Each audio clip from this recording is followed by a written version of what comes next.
LGRs Talking Property is brought to you in association with Duplex Care Limited, giving you peace of mind with your property's plumbing, gas, heating and electrical systems.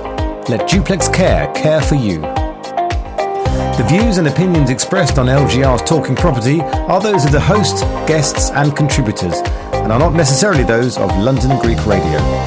While all facts, figures and statistics are carefully researched, listeners should check before taking any action based on information and advice offered in this programme. LGR's Talking Property with Carl Knipe. Well, a very good evening and welcome back after a long sabbatical to LGR's Talking Property with me, Carl Knipe. Talking Property is the monthly live debate and discussion on the hot topics of the property world.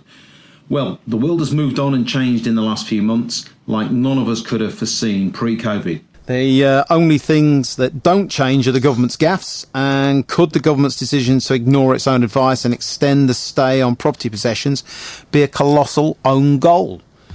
We might not have had EastEnders for a few weeks for entertainment, but we have had Hancock, Williamson and Jenrick. The Three Amigos, or for the older listeners, the Three Stooges. So have this trio had you laughing in the aisles or crying in the popcorn? That is the question. Tonight we are urgently looking at the property market. Is it booming or should we be preparing for bust? Should I stick or twist in the property market? Are prices going to go up? And if so, will they fall in 2021? Listeners, put your questions to tonight's guests. Have your say. Text us on 0737 661 1033 or message the guys on Twitter at LGR Talk Property or email studio@lgr.co.uk and have your say. In the second part of the programme, we will also be looking at evictions, rent arrears and the changes the governments have made to stop and limit evictions. What can landlords do now? Landlords, you must feel at best worried and confused and at worst like the morning after a pre-lockdown rave or party. That's if any of us can still remember those days. You know, the one where you wake up in the morning and think, what happened? These days, £10,000 lighter. And now you know. Landlords, will you ever be able to evict those tenants of yours that won't or cannot pay their rent? Why should landlords be the only losers in the COVID crisis when it appears the government's helped tenants and everybody else in society? Wow, lots to wade through or what this evening. It's full and a packed agenda. Are you ready to ask your questions to the guests? If so, text us on 0737 66 11033, message us on Twitter at LGR Talk Property or email studio@lgr.co.uk. Ask away. In the next hour, we want to hear from you. We are here to help and inform you. This is your show. This is your chance to voice your questions, concerns, or just comment on the debate. With me this evening, my first guest, and his first time joining me, is Jeremy Leaf from Jeremy Leaf & Co. Now, Jeremy is a property world legend from radio, TV, and your local high street. Well, he is if you live in and around North London, that is. A very warm welcome from Talking Property, You're Jeremy. right, that script. Sadly me. I'm a man of many talents, master of none, unfortunately. A very warm welcome. It's fabulous to have you being able to take your time out. I know we're all very busy at the moment. So it's really, on behalf of the listeners, we really appreciate it. Thank you and welcome. Thank you for having me. Oh, it's a pleasure. Also joining us this evening, it's a big welcome return to Talking Property to Mr. Paul Champolina. Now, Paul spent more than 25 years helping landlords with tenant problems. He's the man. He's founded Landlord Action in 1999, which is widely considered the UK's leading provider of buy-to-let legal advice.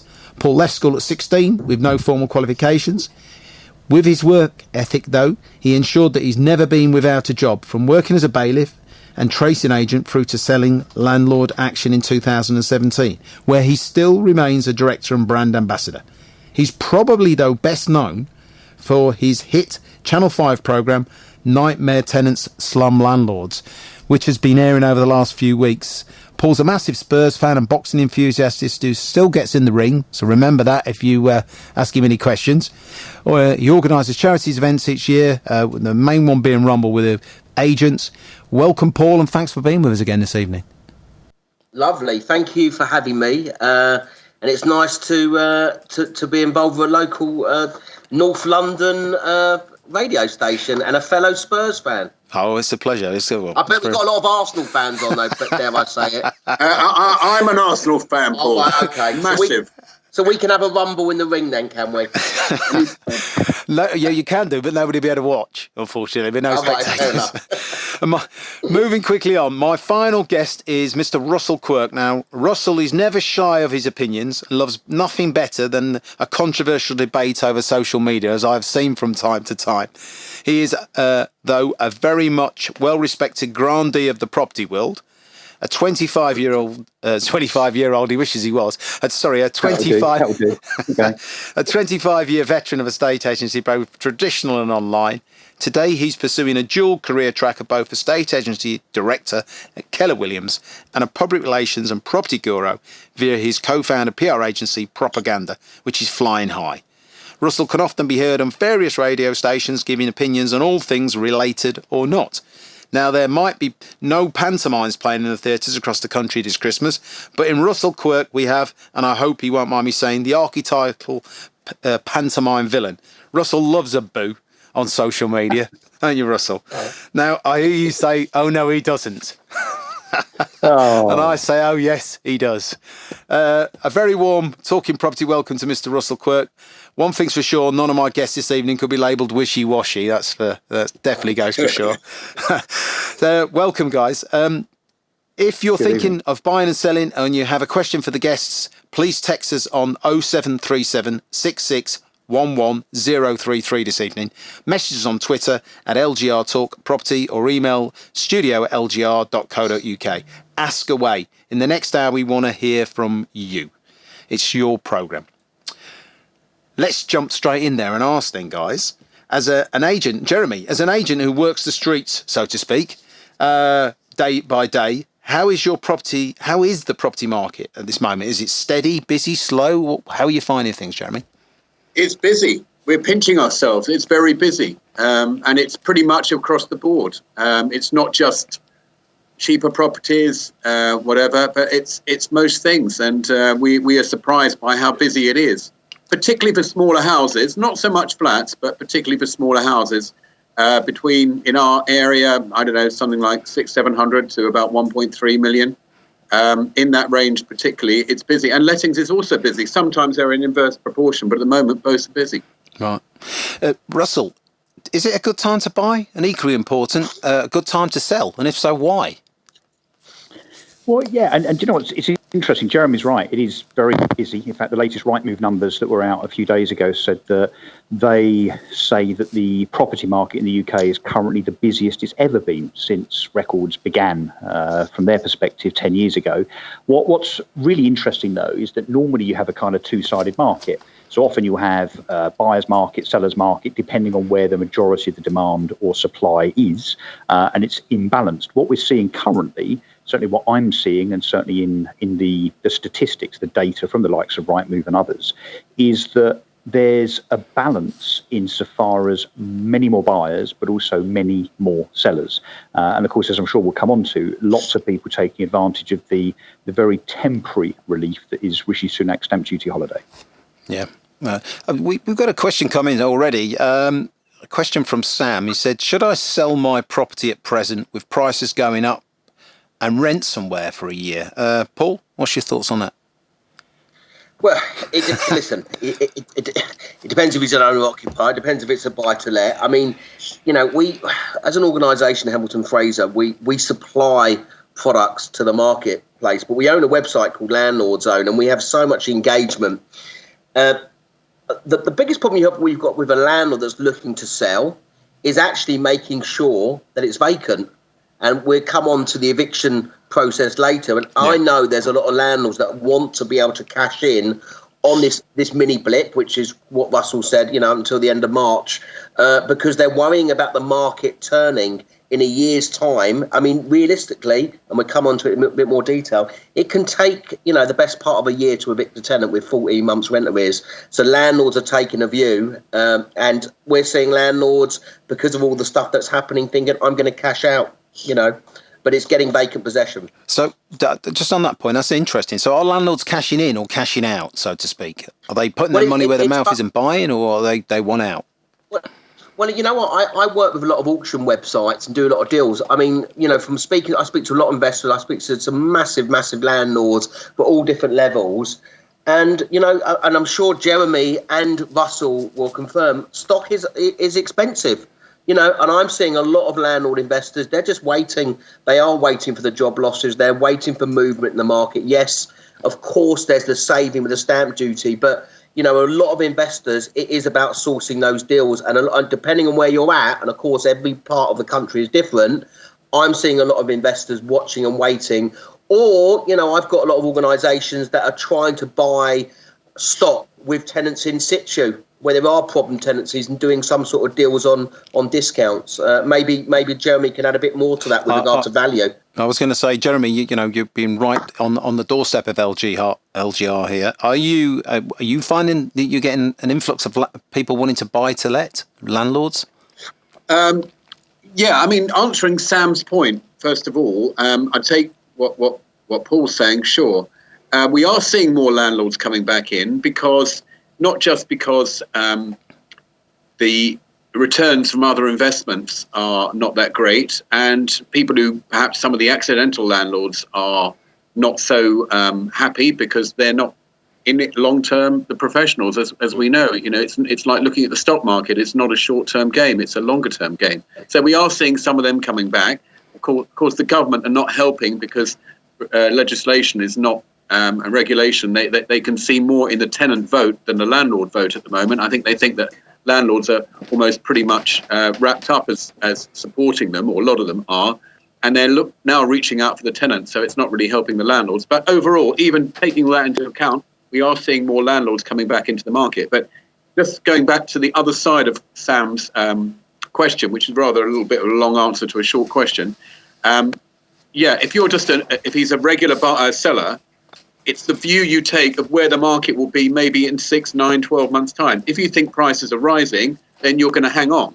If you think they're stabilising or they may drop in the next few months, then you might be tempted to sell. So it's what your view of the market is, Sam, in your particular area, given your and supply and demand of what you particularly have to offer. And can I come round tomorrow? Are carpets and curtains included? Sorry, Sam. I couldn't help to get that one in. I think Sam wants you to tell him, not him to tell you. That I think, Russell. They are. What's your? Is it a good time to buy and sell, Russell? Come on. Well, I think the answer to that is in the data, isn't it? If we're seeing more buyers and more sellers than we've seen for decades, we've seen very, very buoyant mortgage approval numbers. We've seen, in fact, in the last 24 hours, we've seen numbers from the Nationwide saying that house prices have just increased in the last month by 2%. HM Land Registry have also said that there's positivity on a year-on-year basis insofar as house prices. So look, the data is saying that the market is buoyant, and it's therefore, it's certainly a good time to be buying insofar as kind of catching the ship, if you like, before it sails. And I'd caution Sam insofar as, if you're thinking of selling, don't sell too quickly, because it may well be in 3 or 4 months' time that house prices are 3, 4, 5% higher. I think the statistics are telling us that's true. But I'd also caution the listeners really listening to us so-called property experts that we must make sure that we don't kind of pay too much heed to the doom mongers. And of course, whilst we're sitting here in a situation where this horrendous COVID pandemic has obviously knocked us all for six and affected us in all sorts of ways, notwithstanding that, we have heard over recent weeks and months, as we did about Brexit and then no-deal Brexit and general elections and Jeremy Corbyn becoming Prime Minister and so on, we have heard for the last 5 years, that the property market's going to suffer, that house prices are going to go down as a consequence of X, Y, Z. We've heard that many times. Where are we? Where are we now compared to 2016 before the EU referendum? House prices are about 10% higher. So those sellers, those buyers, those investors that are sitting there waiting for Armageddon, for doom and gloom to prevail, it is simply not going to happen. I think on that point, if you don't mind me mentioning, Carl, I mean, I'm outnumbered by 3 estate agents, dare I say it. So, I'm waiting for some other pitches along the way. But from speaking and dealing and having in our database of over 16,000 letting agent, estate agent clients, and I speak to them all the time, they are so busy reconfirming what you guys are saying. And, sellers are getting asking prices all day long, aren't they? Overs, overs. Yeah. Overs as well. I mean, it's amazing with that stamp duty announcement, which has been a massive bonus and it has lifted everything. Sellers are getting the asking price, on their properties. Yeah. I'm going to come back on that, but we're just going to go to a little break, and I'll come back and we'll talk about that stamp duty situation. Duplex Care Limited sponsors LGRs Talking Property with Carl Knipe.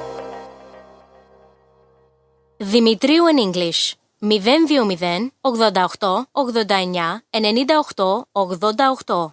I've looked after my kids since they were born. Now they've got kids. I still want to look after them. I don't want them struggling to make decisions about my money or my health if I can't. So we made a lasting power of attorney.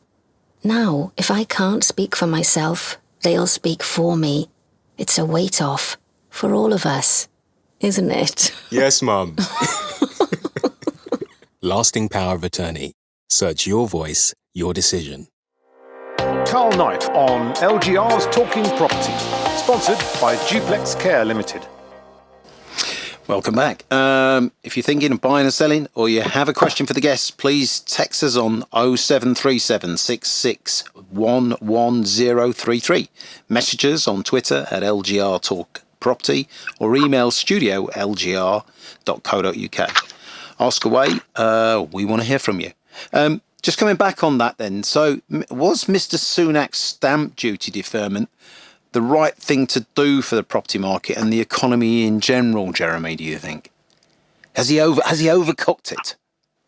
Well, it's interesting. At the time, it was it's a bit like Paul was saying before. I mean, at the time it was announced, people said, "Oh, it's hardly any different. It's not going to make any difference to the market," and it just proved that it was sort of a lethal cocktail. It was just that little bit. It's a bit like the eating out discount. Again, it's not a fortune, but look at the numbers that have been flooding back to the restaurants. It's unbelievable how sometimes a small amount can have a disproportionate impact on the market. And fair play to him. He got it right. And let's face it, of course, we guys are very interested in the property market being rocking and rolling and making money and being successful, lots of transactions. But let's face it, a good property market is good for the economy as well. Think about the multiplier effect of the property market. And that's why he's hit on the property market, as he did with the restaurants. Because look at the associated trades. The carpet suppliers, the mortgage suppliers, the fridge suppliers, the builders, all the other trades which are affected. It's one of those with a multiplier effect, and it's good for the economy, and it's going to give more revenue to him. Yeah. So the stamp duty was a good thing. Of course, we're all concerned about the cliff edge in March, and we hope that he doesn't. He thinks of maybe like with the furlough, he perhaps moderates it so it comes down slowly. And that way we won't go from hero to zero. That would be so much worse if that were to happen. So I hope he gets that message nearer that time. I think, let's hope he doesn't pull the carpet from under us, which is what you're saying, I think. I think there's a school of thought that says that maybe Rishi Sunak did panic a little bit and maybe overreacted. The property market really was pretty strong before COVID. I certainly know lots of agents that were up 25-30% in January and February in terms of transactions and commissions and things like that before the COVID situation, and because there'd been so much procrastination because of Brexit, and so he didn't need that stimulus, did he, Russell? Look, the governments, I'm afraid, have a track record of bolting too late, really, and I think. Look, did he need to do what he's done? I think, look, if you were in his position at the dispatch box 2 months ago, you would have been tempted to do exactly the same thing. Because I think, as Jeremy rightly says, the link between the wider economy and the housing market is pretty well established, and actually not just because people, when they move home, they go out and spend money on carpets and curtains, kitchens and bathrooms and so on, because non-movers, actually, those that have decided to stay put but do keep an eye on their house price, when they perceive that their property is going up in value, albeit, of course, it's a notional value, and their equity is increasing, they feel more confident. They feel more buoyed and enthusiastic about going out and spending money on goods generally. So, I think, look, it was the right thing to do. Was it too much? I mean, look, who knows? It's all very well in hindsight. Look, certainly there's a lot of estate agents celebrating, I can tell you that. I mean, it's definitely been the difference over the last few weeks between a whole bunch of estate agents surviving or going out of business. Certainly the difference between profit and loss as far as many estate agents are concerned. But I share Jeremy's caution and hesitance, really, insofar as what happens from April the 1st onwards, when a lot of estate agents wake up and realise that effectively a year or two's worth of business has been crammed into 6 months. And then the question is, well, what next? Particularly if, as I'm afraid some of our estate agency colleagues have a tendency to do, they've spent all the money. Is that 2 years that we've lost, or 2 years that we've got ahead, though? Because there is an argument. It's both. It's backwards and forwards. Yeah. It's backwards and forwards. So there's making up for lost time in terms of the pent-up demand that's now come to realisation. But I think there'll also be a lot of people that were thinking about moving next year, so April, May, June, July onwards, that will have pulled their decision forward. So effectively, I suspect we're going to do the equivalent of a year or so's worth of business within that 6 or 7 month period. That's a very good point. According to the Nationwide Building Society, house prices increased last month by 2%, and we are now increasing year on year by 3.7%. Extraordinary figures, bearing in mind we're still in the middle of a pandemic. Paul, what's your thoughts on that? I mean, let's remember when we were in lockdown. Everyone's confused. Are we in lockdown? We're not in lockdown. I mean, it was all a blur. I mean, actually, Russell and myself, we put on a show. It was quite a big fun, and I'm surprised he hasn't mentioned our £200 bet yet, because we mentioned nationwide. You were waiting for that, but we'll explain to that later. Let's remember the government announced mid-May to bring estate agency back, if I remember rightly, which was way before a lot of the other industries. Yeah. And, I know from speaking with my hat on, with my deposits and the property redress scheme hat on, and a regulator, the panic of agents and working remotely. And of course, there was a lot of predictions what may or may not happen. And I quite rightly agree with the guys. Property and our market totally underpins the economy, and Wales and Scotland, they reacted much slower than we did. So I think what the Chancellor did with regard to the stamp duty, totally agree. I think it was a great thing that he did. We've got to bounce the market, but I still think it's a false bounce, because of course, we've got to wait for the 9 million people under furlough in October. He's confirmed yesterday he's not going to extend furloughing. And I have worked in recessions, and Russell will call me a little bit of a doom and gloom merchant, but I have been working the streets like Jeremy, but in a different way, which has been collecting money from people. And I know what recession's like. And I think we are going to get a true reality Q1 next year. I've said that all along, because I said second week into lockdown, when I've done something like Russell, done loads of engagement. I did something like 35, 40 webinars. And obviously, we haven't really talked about it, but it was always going to be the commercial property market that was going to get hit the worst, rather than the resi. Is it not, though? Do you not think, though, that Mr. Sunak is probably aware of all this from listening to, the grandees like yourself feeding information in to government, and he's surely got something else up his sleeve for the 31st of March next year? Because what you've got to remember is, as well, as I'm sure you guys do, is that the VAT quarter that was due in June this year is also going to be due at that time. So surely he's not just going to say, well, there you go, there's the cliff, drive. In fact, that's not even a cliff, it's 2 cliffs, drive over it. So he must have something else he's either going to... Would he consider extending the stamp duty holiday? Because it was actually quite short, wasn't it? It was announced quickly, and it was only 9 months. And as we all know, property transactions, 9 months is not a massive period of time. It's normally the period of time, 6 to 9 months, that a lot of transactions take anyway. Well, I think it could be tapered. I agree with Russell. I think it will be tapered. I think don't forget. I mean, there's something like 145 billion pound has been spent so far, and obviously rising with regard to assistance in COVID and so many different different types of schemes. And the money does have to be pulled back further down the line. And he is juggling so many different balls in so many different areas. I think there'll be a tapering, most probably. But that, I just think that there's a massive juggling act going on, and the pressure the government have been under has been totally and utterly immense. And yes, they can be criticised in some ways and other, but I don't think any other political parties would have coped as well as they have. So there's a question. Let me go round. Are prices by this time next year going to be higher than or lower than they are now? Jeremy, yourself first. Well, of course, it's always very difficult to say, but I would say they're going to be much the same, because the good news about at the moment, not only are we getting good demand, but it's being matched mostly by supply. So that doesn't give you the excesses. I mean, people say estate agents want prices to rise, but most responsible agents do not want prices. They don't want boom and bust. They want to see deals happening. They want to see sales going through. And that sort of balanced market is exactly what we're looking for. And I feel it at the moment. That's how it feels, that it's relatively settled. Of course, there are going to be some ups and downs on the way with the furlough and unemployment. And a lot of our standard buyers and sellers are going to be nervous, and confidence is such a big factor. But at the moment, we don't see any change of that, and no reason to think boom, bust, it's going to be much the same as we see. Russell, are you an up or down man? Oh, I'm certainly an up man, as Paul Champolina well knows, because that's the substance of our bet, which we agreed 2 or 3 months ago. I think the slight complication to answering the question is it's not quite as straightforward as that, because there are two considerations that I suggest are at play. So one is the regional variation. There is no such thing as a UK property market.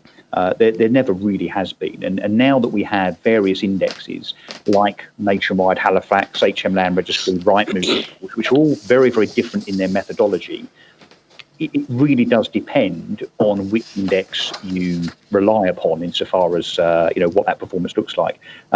So index specific, regionally specific, I guess, look, it all depends. But my general consensus is that certainly we will see prices slightly higher in 12 months' time than now. And look, the trend, the statistics are certainly pointing in that direction. And I think that will continue certainly for the next 6, 7, 8 months. Paul, are you the down man? Well, then? I think... But before the, I'm referring back to the bet again. I've got to mention this, Russell, because we have so much banter. We had a £200 bet in May. We had a £200 bet in May that the market would be lower in May 2021, and then Russell struck gold with Rishi's announcement with regard to the stamp duty. I don't know whether he had a crystal ball or he paid him a £5 and he was tipped off before telling me. I don't know. I did agree. Russell knows I was only, like Russell, I was one of the only other people who said that property prices would go up, and everybody laughed at us.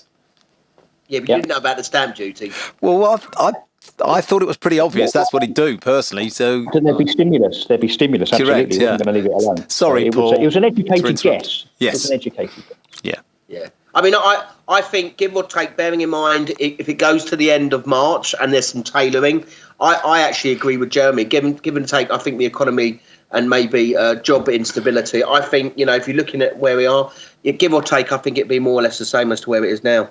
Yeah. I think it's a hard one to call, and I think let's be honest, if you're buying a property, you really shouldn't be buying a property working out what prices are going to do in the next 12 months. It's a long-term investment. You need to be serious. One of the feedbacks that we'd got through our businesses since we'd come back from the lockdown was, prior to lockdown, every client used to say, what do you think's going to happen to property prices? But the funny thing was that since lockdown, virtually nobody asked that question. It was as if it was irrelevant to most people. Yeah. All it was that they'd made an emotional, sensible, thought-through decision, probably with the most time on their hands that they've ever had in their adult life, and they'd made decisions to do things. They'd already costed it. Whatever the cost was, the emotion and the want and the drive was far more important than those short-term gains or losses. And that's why really, I think all people buying properties should always buy not on money to a very large extent, but basically on knowing that they can afford to buy what they're buying. It's right for them and their family situation or personal situations for a period of time, and they can see their way clear with that. And if they did that, there'd be a lot more certainty. We wouldn't be having so many probably booms and busts as well.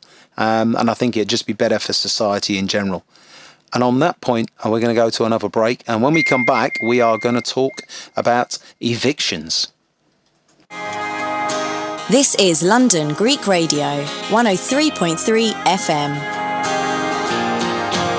When the unexpected happens in your property, it's good to know Duplex Care is here to help 365 days a year. Whether you're looking for landlord support or peace of mind for your own home, our extensive plumbing, heating, gas and electrical services are on standby, ready to help. Duplex Care has become recognised as one of the best, most reliable and competitively priced companies in the industry. Our success comes from the quality of our team, our dedicated online staff, our engineers in the field, and from over 15 years' experience. We offer packages with 4 levels of cover, and our landlord plan is specifically tailored to the property rental market. Visit duplexcare.co.uk or call 01992 621 383. Let Duplex care for you. London Greek Radio. London Greek Radio. LGR. Welcome back. Paul, we're going to move into what is your domain. Particularly, we're going to talk about evictions. I've quite a few, and I know you have as well, quite a few landlords already text in with questions. There's some pretty irate, emotional, angry landlords out there, and I think there's good reason for it. But straight in there, Paul, your namesake, Paul Offley, compliance officer at the Guild of Property Professionals, says that following the latest announcement in the UK, there are currently 4 different processes for a landlord to seek possession using a Section 21 notice across England, Wales, Northern Ireland and Scotland, varying in notice periods from 3 to 6 months and review dates of notice periods from the 30th of September 2020 to the 30th of March 2021. While the announcement could be seen as good news for tenants, it gives them the security of having a home, especially during a time when so many have been affected by the financial impact of the pandemic. It begs the question, I believe, what about the landlord? So, where do I start? Okay, so landlord action, I started 20 years ago. We've now got, in lockdown, when lockdown happened on the 26th of March, we had just under 600 cases stuck in the court system. The landlords worstly affected by rent arrears were landlords that got stuck in the court system. I spoke to a landlord today who's going to feature on a TV programme. I've just finished the Nightmare. I finished Nightmare Tenant Slum Landlord 6 series before COVID-19. We seem to have lost Paul there. It's up to £35,000. She was £22,000 3 days before her eviction. Then she got a letter from the court to say it had been suspended. Okay. Obviously, up until that Friday, what happened was there was going to be 6-month notice period for Section 8 and Section 21 period. I know the National Residential Landlords Association have done loads of campaigning. I've been speaking with government and various things that are happening. But they did change it. If I just quickly go through what the notice periods are so landlords understand. I think that'd be really helpful, yeah. Yeah, because there is a lot of confusion. And during lockdown, what we launched at the Property Redress Scheme, we now have a mediation service for landlords to mediate with tenants and landlords to gain vacant possession to avoid the court system. Because actually now, if you're a landlord, it will, with a 6-month notice, issuing court proceedings, going to court with bailiffs, you're looking at 12 to 14 months for eviction. Okay, wow. Horrendous. What small landlord, and 90% of the landlords out there, what business can afford not to get paid for 14 months? Okay? Landlords, for some reason, the government think that landlords can, and that's why you need tenant saver loans, which is coming in Scotland and in Wales to support landlords, and they haven't brought that in yet. So, Section 8 notices for rent arrears. If your rent arrears are 6 months or more, the notice period is 4 weeks. If it's less than 6 months, you have to serve a 6-month notice period. All the government have done is kick the can down the road with regard to evictions because they don't want a big glut. Bearing in mind, people have forgot that there's going to be a massive, massive backlog of evictions over 5 months, plus the cases that are previously in court and all the cases that have been issued when the courts reopen on the 20th of September. So we had 500, 600 cases in the court system. Now we've issued another 300 cases, 200 to 300 cases during the 5 months as well. So there's going to be a massive backlog. If there's a death of a tenant or there's a breach of right to rent, they're 3-month notice periods. If there's antisocial behaviour, 4-week period. Okay, domestic violence, 2-week period. Or a tenant's got into a property by fraud, which is false referencing, 2 weeks. The Section 21 is 6 months. Now, I've been working on government consultations. Section 21 will now be scrapped sooner rather than later. It was going to be further down the road, but now Section 21s are 6 months. Okay, and if you have a 6-month tenancy agreement, you have to serve it after 4 months. It becomes a 10-month tenancy agreement. And actually, there was a law in place that Section 21 has a 6-month lifespan, which was actually a law that I proposed to the government on the Deregulation Act. Now, they're extending it to 10 months. So once the Section 21 notice has expired, you've still got 4 months to issue the court proceedings. It's tough. So landlords now have to think, how stringent am I going to be with referencing? Who's my tenant going to be? What's the situation going to be in 3 to 4 months' time? What with the security of the tenant? Can I get rental insurance? And actually, is it not worth doing a deal, paying my tenant to leave, okay, write off the rent arrears to get vacant possession? It's tougher. It is much tougher. And I've never seen anything like this in my 28 years of helping landlords, dealing with problem tenants. It seems that the government have been coining a phrase as well, flip-flopping all over, U-turning all over on this. Because that's why we've ended up with so much confusion. And Russell, what do you think?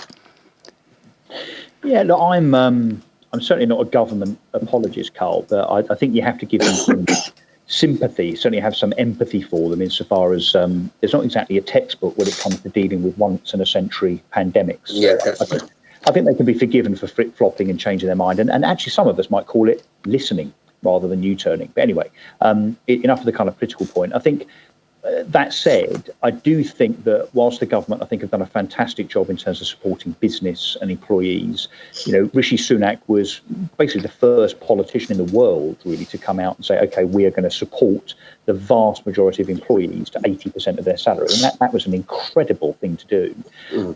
But when it comes to the 2 million landlords, which there are in the UK, many of which are individuals that have less than 2 or 3 properties, to expect those individual landlords that are using their rent to pay their overheads, to live, to pay their buy-to-let mortgages, to expect them to foot the bill for tenants that decide not to pay, given that I believe that not all of those tenants are experiencing genuine hardship. Some of them are simply trying it on.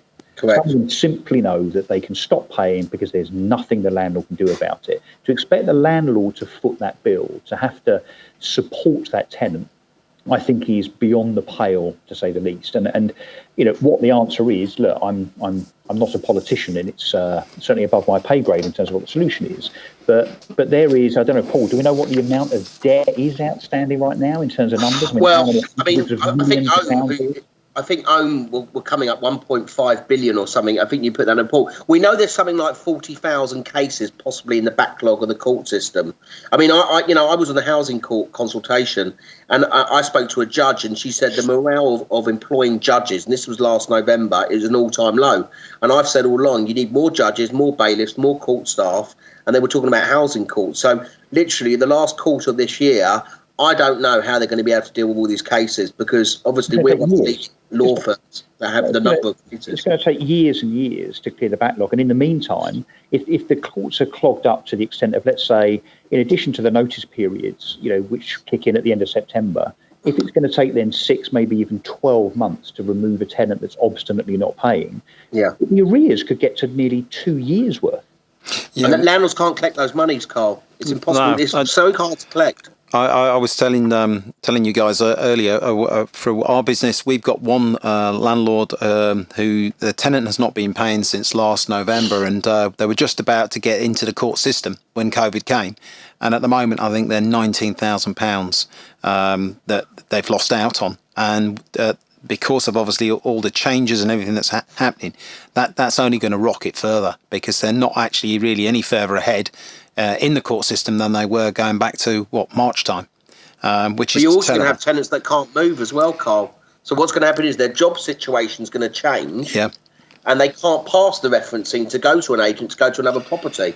So they're going to wait. One of the big things that is in the letting industry, I was going to ask Jeremy this, is rent guarantee insurance. Do you do that at Jeremy Leaf and Co. for you to guarantee? It's popular for lots of the reasons that Paul has outlined. Well, we got a question in earlier on from a Paul Davis, and his question was, how long will the rent insurance guarantee companies survive and cover non-paying tenants? Can they survive? Surely these companies are all going to go to the wall, aren't they, Jeremy? Well, the premiums are going to go up for a start, because these guys are in business; they're not a charity, and they've got to cover these eventualities. But I was turning it on its head a little bit. I was trying to work out the reasoning behind the government stance, and I touched on it earlier. It's quite simple. I mean, they are under a lot of pressure to support tenants, because, of course, tenants are often they're very genuine situations, and it's very difficult to protect them. And we hear some terrible stories of the tenants. I'm really awful. Had our staff in tears many times. It's just really awful. But it's a balancing act, and I think maybe the government take the view that the number of tenants is increasing, and the landlord's vote, if you like, being rather cynical about it, is sort of accepted anyway.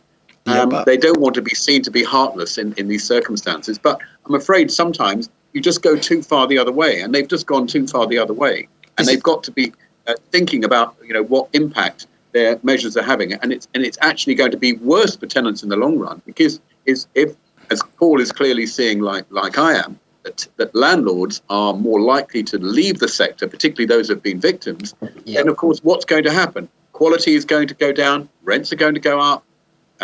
Landlords are going to be even more... And you lose that property out the private rental sector. Absolutely. And more homelessness. There's a dividend here. There's consequences of these actions. And it's not just, let's live for the moment. These are longer term things. There are a few landlords coming back into it, those who have perhaps got existing properties. But there's plenty of amateur landlords who are really 50-50 at the moment. And one more shove, and they won't be back. But on that point, if you don't mind me asking, Carl, there is unintended consequences. A lot of this is all coming. We have a social housing crisis. For years, we've had neglect. And I think out of this, I actually think the government will actually invest really heavily in the social housing sector. And I said that really early on because we saw a lot of empathy. And I've never seen so much engagement. What way do you think? The simple, I think the simple answer is, and something that I've been saying for many years, is we should be building technically council houses, as we used to call them 40 years ago. We have to. But what I'm saying is, what you would also see, and I like with anything, and and I'm sure as an agent, Jeremy, when you speak to big landlords, and I've got massive landlords. I've got one landlord in South East London, Terry, who's been one of my oldest landlords at Landlord Action. He's got over 100 properties. He goes, now I'm doing deals directly with councils on 3-5 year tenancies. So now you used to have landlords that used to have snobbery about renting to the councils. Now they want a decent tenant that can afford to pay the rent, and they're doing 3 and 5 year deals, and they won't. If you think about this, think about the holiday Airbnb market that collapsed. So then you had those landlords coming back into the private rental sector. You have to have land. This is a long term game, exactly what Jeremy says, and actually you have to be diverse with regard to the type of tenancies and type of properties that you have. So on that, actually, sorry, Carl. Sorry, Jeremy. We've noticed. Sorry, Carl. We've noticed actually a 2-tier. Social tenant, if you like. There's because of COVID and the circumstances, a lot of tenants are now on benefit, and they've been in employment for many, many years. They've been no problems. They've always met their obligations. And unfortunately, for circumstances, maybe they're not in corporate hospitality or the travel business, they're now on benefits. But landlords, as Paul said, are very happy still to take them. There's like a 2-tier system as it has developed. So you're getting those sort of people, and plus the original social housing tenants. And many of them are perfectly acceptable. And I think landlords are being more welcoming to all types of people. They don't want to see voids. They want to see their properties occupied. They want to see tenants who are prepared to pay the rent, and they are forced, which is absolutely fine and good news for everyone. They are obliged to take on more. Not forced is the wrong word. They're obliged to taking on a more general tenant, and that's good for the industry. Do we think, a question here for Russell, do we think that landlords are working hard enough with their tenants to solve issues of non-payment where it's clearly there is an issue there? Well, I would imagine they're working desperately hard because, as we said, some of them need the money. It's not this perception that landlords are all big corporations and every landlord has got 1,000 properties and is sitting in a $40 million mansion somewhere in Beverly Hills with 17 Lamborghinis in the garage. I mean, this is completely inaccurate. The average landlord is an ordinary person that just so happens to have one or two properties that they've invested some savings into. So I'm sure landlords are working very, very hard to try and resolve issues. The problem is it's a one-way street, isn't it? Because the motivation of the landlord is, I really want you to pay at least some of the rent, at least come to an arrangement. The tenant's thinking, well, actually, I'm under no obligation whatsoever to pay anything, because the government diktat is not, it's not a kind of a half measure. It's, if you don't pay, the landlord can do nothing about it. So the landlord has got total skin in the game. And if you like, the tenant has no skin in the game. So there's a complete misbalance. Do you not think, though, that further down the line that the landlords are going to be maybe, what should we say, seeking to force money claims against the renters, and that's just going to create more indebtedness and more poverty for the people that are, at the lower end of society renting at this moment in time? Jeremy, do you want to answer that? Yeah, I think balance is the key. It's definitely the key, and affordable tenancies, that's the key. And I think that will definitely happen as we move on. But the government have got to be aware of that and realise not just about helping the tenants, but they've got to see that landlords come into the equation too. It's a longer term game here. I can answer a question speaking to the government on that exact point, and they didn't even realise something. So, Section 21 is going to be abolished, and I think it's one of the major things that is going to... I mean, obviously, this was pre-COVID, so COVID's changed everything. But you used to get a lot of tenants, and you'll have this as well, you're going to come across this, Carl, in your business, where a lot of tenants were encouraging landlords to get court orders against them so they could be rehoused. Yep. Because the Section 21 is not a money. A big problem. What's going to happen is when you get rid of Section 21, you're forcing landlords to go Section 8 and issue rent arrears, where most of the time it is under Section 21. Then when you get a money order on a Section 8 notice, it means that the tenant that initially was going to be rehoused, the more vulnerable tenant, all of a sudden can't be rehoused because they've got a money order. So they say you've made yourself homeless because you've intentionally made yourself homeless. There is going to be an issue with unintended consequences of vulnerable tenants not being able to pass referencing. But I think with regard to what's happened out of COVID, and I've seen a lot more landlord empathy with tenants. I've seen that, which has been quite good, working with the negotiator. We even set up a section on Landlord Zone called Landlord Hero. And we got pelters from a lot of tenant organisations, but I didn't care. Where we were having landlords that were doing amazing things for tenants, working. Because a good tenant doesn't turn into a bad tenant overnight, Yeah, definitely. That's a really good point, Paul, because we've seen that too. Landlords really working hard with tenants, most of them, and this is the problem, the bad apples get the publicity. But most of the tenants, and I would say maybe over 90% landlords and tenants, but it's got to be genuine as well. There's no point in tenants if they say I'm in corporate hospitality and they've been made redundant, or their salary's been reduced, or they're on furlough, discuss it with the landlord. And most landlords are receptive to those things. They don't want to see empty buses. But a lot of tenants bury their head in the sand, though. That's the problem. They don't communicate. That's why we started the mediation business. Yeah, it's really important. But I must say, most landlords and tenants have been pretty constructive. I've quite been surprised about how constructive. It's just the odd ones and a few that have not been. Guys, we're just going to go to Russell. Sorry, I'll come back to you. We're just going to go to a quick break, and then we'll be straight back to you. Thank you. For the latest news, gossip and pictures, find us on Facebook by searching for London Greek Radio and join in the fun. When the unexpected happens in your property, it's good to know Duplex Care is here to help 365 days a year. Whether you're looking for landlord support or peace of mind for your own home, our extensive plumbing, heating, gas and electrical services are on standby, ready to help. Duplex Care has become recognised as one of the best, most reliable and competitively priced companies in the industry. Our success comes from the quality of our team, our dedicated online staff, our engineers in the field, and from over 15 years' experience. We offer packages with 4 levels of cover, and our landlord plan is specifically tailored to the property rental market. Visit duplexcare.co.uk or call 01992 621 383. Let Duplex care for you. Carl Knight on LGRs Talking Property, sponsored by Duplex Care Limited. Wow. Trying to get through everything this evening. Oh, sorry, Russell, though I cut you off there. I was under pressure to get another ad break in.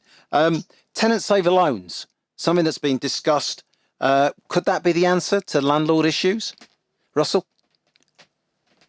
Probably not my specific field of expertise, to be honest. I'm more sales than I am lettings. Paul's probably better qualified to answer this than me. But look, I think any help, any assistance that is bound to be helpful, isn't it? But look, I'll defer to Paul because he's more of an expert on that particular aspect, I suppose. Yeah. It's your chance for you to win your £200 back. Well, yeah, exactly. Well, listen, May is a long way off, Carl. Believe you me. Especially, you should know that, especially being a Spurs fan. Let's be clear.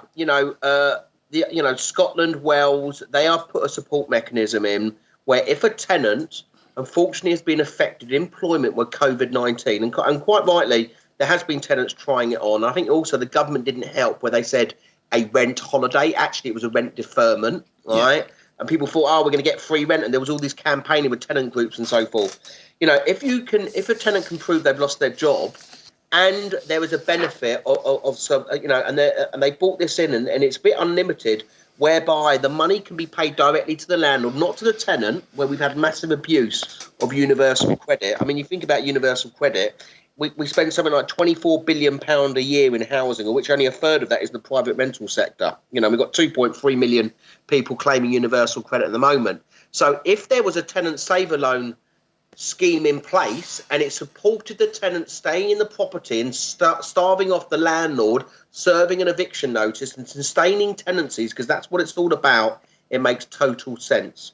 And I know my good friend Ben Beadle, the CEO of the National Residential Landlord Association. I do loads of work and with him, and they've been campaigning vigorously for that. At the moment, the government aren't doing anything on that, and I really do. And I've said in Landlord Zone and various different press medias that they need to do that. Yeah, I think. Sorry, Carl, I was going to say. I think it's such a good idea because actually, on the face of it, it looks like you're helping tenants, but the reality is you're helping landlords, and you're helping them both, and you're helping the economy. So it's a win-win. It's a win-win. So I'm surprised they're not seeing that because they've shown very good foresight in other areas, but that is a win-win to my mind. Well, unless Mr. Sunak's keeping that up his sleeve for his autumn statement or some other scenario. Who knows? There's only so much money that can go around, Carl. Well, I was going to say that, where is all this money going to come from? I mean, I sit there every day and think, well, that's really good, that's great, and then I wonder how it's all going to be paid for, and that's certainly above my pay scale, and probably, with the greatest respect to you guys, probably above yours as well. That's for maybe not Russell's. Well, maybe not Russell's. Russell will put his £200 winnings in. That'll all help. Now, Paul, you've got a webinar coming up on the 15th of September that I think that we ought to get out there to landlords. It's to help landlords with a new protocol. What else is it going to cover, and how could this help landlords? Well, actually, I've got 2 webinars, and I would suggest the 1 week today will be better for landlords, which is on the 9th of September, and I can send you the link. It's going to be all about eviction and about the latest changes and the notice period. So I will arrange to send you the link. Maybe you can put it on the on the website, and then there'll be a registration. And so far, we launched it on Thursday. Believe it or not, I spoke today to one of my ladies in marketing. We've had 1,100 people register in 3 days. Wow. Because obviously eviction is a massive topic, and people are scared stiff of what's happening and where we're going to go. Well, they need knowledge, don't they? They need to find knowledge from somewhere. They need knowledge, yeah. So I'll send you the link, and maybe you can put it on the website. We'll certainly be able to do something with it on the social media. That is for sure. Will it just be about evictions, or will it be about any other particular points? It will be about the marketplace. So what we're planning to do is actually it's going to be a debate. So I've got a lawyer on there. I've got Mike Morgan, who's going to talk about mediation. And I've also got the National Residential Landlord Association on there as well. Ben will be on there. So it will actually be about what's happening politically at the time. So it's going to be in a debate format, but we're going to update everyone what's going on. That'd be fantastic. So what's made you want to put this out there? Has the feedback been that we need this information then? Yeah, I mean, look, I said very early on to my co-directors and board members at Hamilton Fraser, it's all about engagement. I mean, I was stunned. I didn't know where we were going with regard to lockdown. I was like a zombie for 3-4 weeks because I'm used to travelling all over the country and so forth. And I said it's about engagement and bearing in mind we're hitting something where everyone was in the unknown. Knowledge, and it's been ever changing. If you think about what's happened with regard to landlord and tenant and tenancy sustainment and job loss and so forth. So, and of course the eviction, those rules have changed about 3 or 4 times. So yeah, it's about updating, and my advice to all landlords, is put a price on your time. Most of you work full time. Use a letting agent for full management, or make sure you belong to, the National Residential Landlord Association for £75 a year. Landlords are quite short-sighted. They think it's easy, but when you've got over 170 rules and regulation and renting out your property, you know what it's like, Carl. Running a management team, it's difficult, and landlords struggle. To keep up to date. Yeah, I think more than anything, certainly in my experience of the sort of 30 odd years I've been in the industry, a lot of landlords have wanted to cut it short and try and save a £10 here and £20 there, and it's not wise. And I think that this particular situation has come back to haunt them. If they just invested a little bit more in knowledge. But maybe, we'll put that out on our social media here at LGR.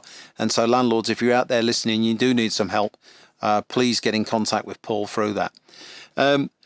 Well, I suppose we're sort of coming to the end of the programme this evening.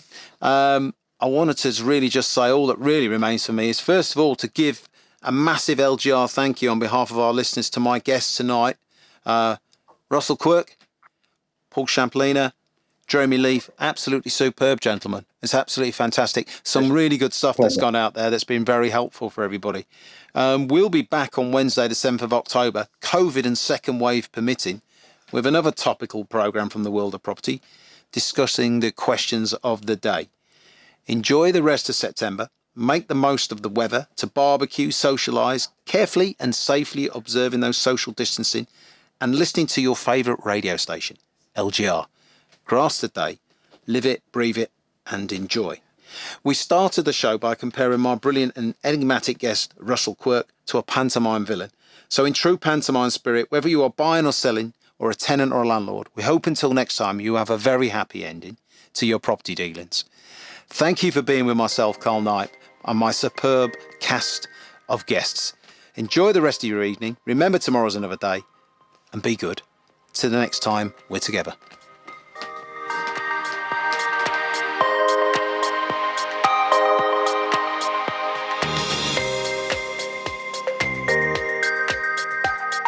LGR's Talking Property was brought to you in association with Duplex Care Limited, giving you peace of mind with your property's plumbing, gas, heating and electrical systems. Let Duplex care for you. The views and opinions expressed on LGR's Talking Property are those of the host, guests and contributors, and are not necessarily those of London Greek Radio. While all facts, figures and statistics are carefully researched, listeners should check before taking any action based on information and advice offered in this programme. LGR's Talking Property is presented by Carl Knight and produced by London Greek Radio.